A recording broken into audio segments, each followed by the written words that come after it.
प्रिय व्यूअर नमस्कार। आज हम लोग इस वीडियो के माध्यम से यह जानेंगे कि झारखंड में भूमि सर्वे के अंतर्गत अगर जिन रैयतों का दाखिल खारिज नहीं हुआ है या पुराना से पुराना केवाला है और अभी तक उन्होंने दाखिल खारिज नहीं कराया है, तो ऐसी परिस्थिति में झारखंड का जब भूमि सर्वे होगा तो क्या दाखिल खारिज में अंकित विक्रेता के नाम से ही सर्वे में नाम अंकित हो जाएगा या क्रेता को हक मिलेगा? इसके बारे में आइए हम पूरी डिटेल के साथ समझते हैं।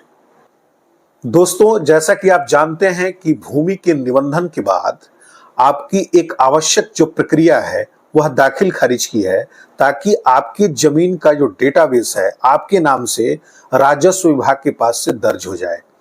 यानी दाखिल खारिज हो जाने के बाद शुद्धि पत्र जारी होता है और तत्पश्चात जमाबंदी कायम हो जाती है और वह जमीन जितना आपने अर्जित किया है विक्रेता से क्रेता के रूप में वह आपके नाम से हो जाती है।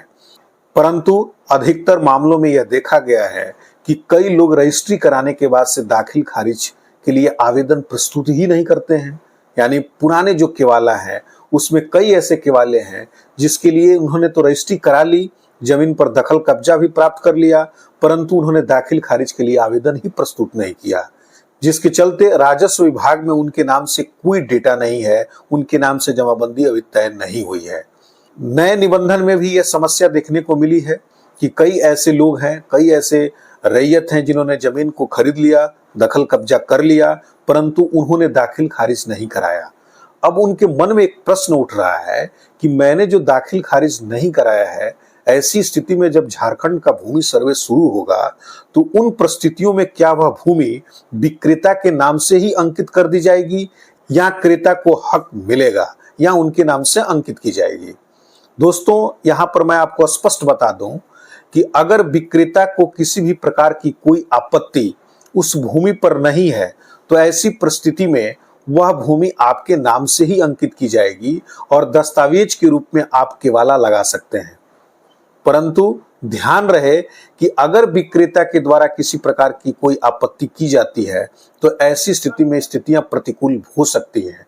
परंतु चूंकि दखल कब्जा वहां पर आपका है तो आपका दावा जादे माना जाएगा, क्योंकि आपका अगर मकान का निर्माण कर लिया गया है या कृषि के रूप में कब्जा है, बगान के रूप में कब्जा है या चारदीवारी के रूप में कब्जा है, तो चूंकि कब्जा उस भूमि पर आपका है और केवाला भी आपका है, तो ऐसी परिस्थिति में वह कंसर्न लिया जाएगा कि वह भूमि आपके नाम से अंकित की जाए।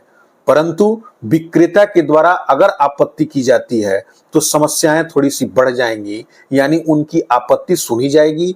आपत्ति अगर निराधार होगी, जो क्रेता है उनके नाम से ही सर्वे में उनका खाता खोल दिया जाएगा। तो दोस्तों, अगर पुराना से पुराना केवाला हो या नया हो, अगर आपने दाखिल खारिज नहीं कराया हो तो प्रथम दृष्टया आप सबसे पहले यह करें कि दाखिल खारिज के लिए आवेदन आप प्रस्तुत कर दें और दाखिल खारिज करा लें।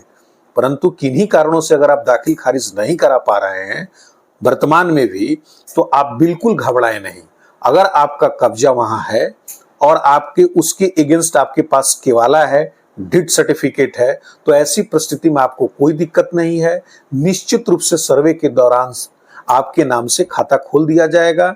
परंतु ध्यान रहे कि अगर विक्रेता कोई आपत्ति करता है, जिस बिंदु पर वह आपत्ति करता है उस बिंदु के उत्तर देने के लिए अगर आप सक्षम हो जाते हैं तो ऐसी परिस्थिति में कोई दिक्कत नहीं होगी, आपके नाम से खाता खुल जाएगा। तो सबसे अच्छा तो ये होगा कि आप आवेदन प्रस्तुत कर दें म्यूटेशन के लिए अभी भी। परंतु अगर नहीं कर पा रहे हैं तो काफी चिंता का विषय नहीं है। आपत्तिकर्ता के द्वारा प्रस्तुत आपत्ति का उत्तर आप रखिए और उत्तर देने के बाद से निश्चित रूप से आपके नाम से वह खाता खुल जाएगा। दोस्तों, यह वीडियो आपको कैसी लगी? अगर अच्छी लगी हो तो इसे लाइक कीजिए, शेयर कीजिए। कोई भी दिक्कत अगर आपके दिमाग में हो तो उसे कमेंट में पूछिए, मैं उसका उत्तर त्वरित देता हूं। मेरे चैनल को सब्सक्राइब करना बिल्कुल ही मत भूलिए। आपने अपना कीमती समय मेरे चैनल पर अभी तक दिया, इसके लिए बहुत बहुत धन्यवाद।